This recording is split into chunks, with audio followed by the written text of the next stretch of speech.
Welcome back. New this morning, the FBI extraditing and detaining a Chinese national from Italy, accused of launching a massive cyber intrusion on American institutions, stealing key vaccine data.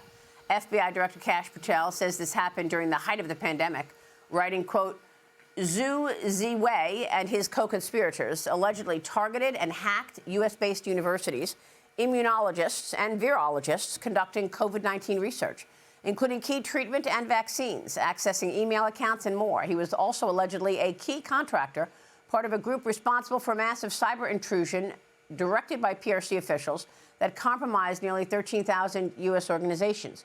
Joining me now is the Gatestone Institute senior fellow, Gordon Chang. Gordon, no surprise, more theft and cyber attacks from communist China. Yes, as John Ratcliffe, when he was director of national intelligence, told you, China steals $500 billion a year in U.S. intellectual property. That's right.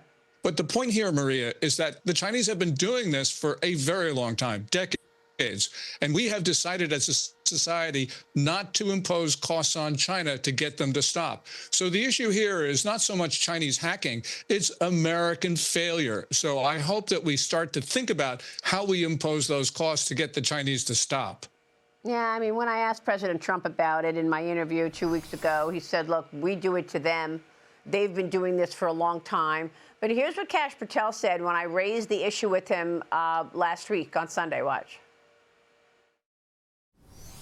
China did a cyber attack on the U.S. How significant is the undermining of America by China right now? What China does is three things. They use the People's Liberation Army, the PLA, the MSS, the Ministry of State Security, their spy service, and their private sector to engage in a basically triad of cyber offensive warfare and attacks. They go out there and they do large-scale espionage collection, and in the second half of it, what they do is they stand up enterprises within our critical infrastructure nodes, water, energy, communications, to do disruptions at a time of inconvenience for the United States of America. This FBI last year arrested over 200 cyber actors, and this year we're already up to 60. What we're doing most importantly than just the arrest, though, is the complete dismantlement of these enterprises, and we've already had over 50 complete dismantlements focused specifically on actors from China and elsewhere because they are the most active and persistent threat. We launched Operation Winter Shield, which was our 60-day campaign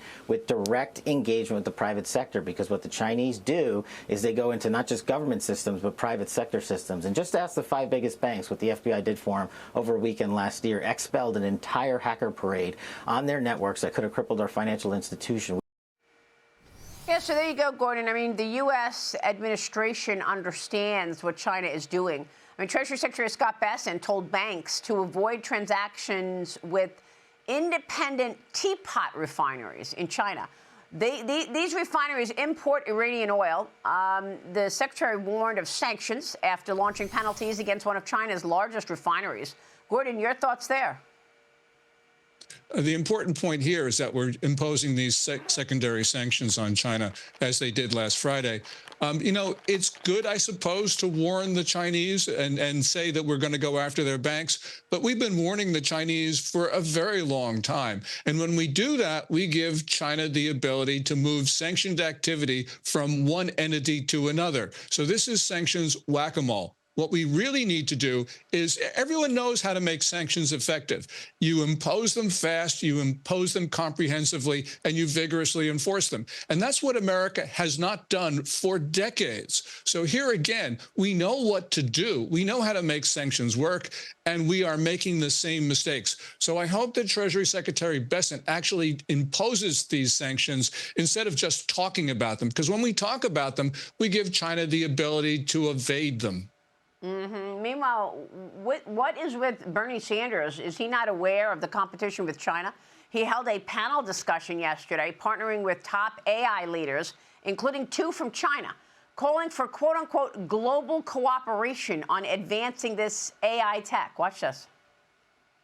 One might think that given the risk of extinction that people are talking about, there would have been a pause on AI development as we figured out how to make this technology safe, how to make this technology serve humanity, not threaten our very existence. I suspect that most people in the United States, China, and around the world believe is that we need international cooperation between the nations of the world to prevent the possibility. Gordon, it doesn't appear like Bernie Sanders has a grip on this. I mean, first he's complaining about data center buildouts.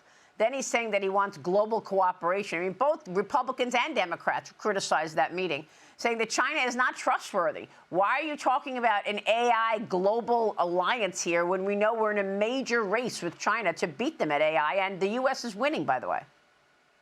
Yes, and the thing is that China wants to prevent us from winning. They want time to catch up. Bernie Sanders wants agreements that are completely unenforceable. We know that when we have agreements with China, they violate them and we comply.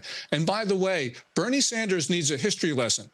President Biden in November 2023 sat down with Xi Jinping and talked about the use of AI in the decisions to launch nuclear weapons. The Chinese completely blew us off.